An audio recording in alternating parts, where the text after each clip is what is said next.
Hi friends, இன்றைக்கி ஒரு lunch box recipe பன்னீர் பராத்தா எப்படி பண்ணுறதுன்னு பார்ப்போம். ஒரு பவுல் எடுத்துக்கோங்க. அதில் கோதுமை மாவு உங்களுக்கு தேவையான அளவு சேர்த்துக்கோங்க. நான் உப்பும் சேர்த்துருக்கேன். ரெண்டையும் சேர்த்து நல்லா மிக்ஸ் பண்ணிக்கோங்க.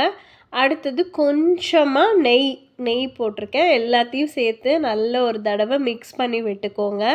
மிக்ஸ் ஆனதுக்கப்புறம் தேவையான அளவு தண்ணி சேர்த்து சப்பாத்தி டோ மாதிரி பிசைஞ்சுக்கோங்க.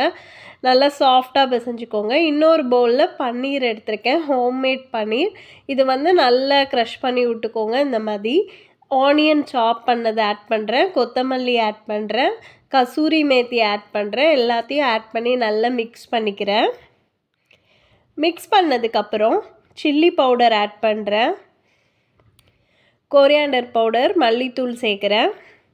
அடுத்தது கொஞ்சமாக கரம் மசாலா, உப்பு சேர்த்து நல்லா மிக்ஸ் பண்ணி விட்டுக்கிறேன்.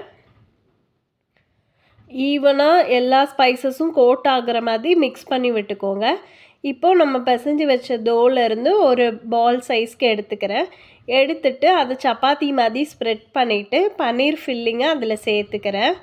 சேர்த்து இந்த மாதிரி 4 ஃபோல்டு பண்ணிக்கோங்க. நல்லா பண்ணிவிட்டு நல்லா கோதுமை மாவை டஸ்ட் பண்ணிவிட்டு நல்லா பராத்தா மாதிரி ஸ்ப்ரெட் பண்ணிடுங்க. இந்த மாதிரி ஸ்ப்ரெட் பண்ணிடுங்க. ரொம்ப தின்னாக பண்ண வேண்டாம், கொஞ்சம் கட்டியாக இருக்கட்டும். இந்த நம்ம போலிக்கெலாம் பண்ணுவோம்ல அந்த மாதிரி. இந்த மாதிரி கல்லில் போட்டு ஒரு சைடு திருப்பி போட்ட அப்புறம் நெய் தடவுங்க. ஃபுல்லாக அந்த மாதிரி பராத்தா ஃபுல்லாக நெய் தடவி விட்டுக்கோங்க. இப்போ நான் இன்னொரு சைடும் திருப்பி போட்டு ஃபுல்லாக நெய் தடவ போகிறேன்.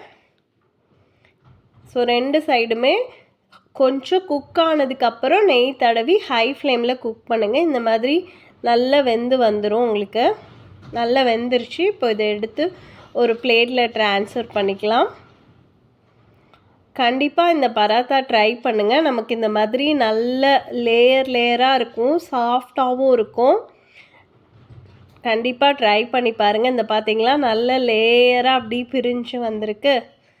ஸோ இது ஒரு ஈஸியான ரெசிபி. ட்ரை பண்ணிவிட்டு உங்களோட கமெண்ட்ஸ் ஷேர் பண்ணுங்கள். தேங்க்யூ.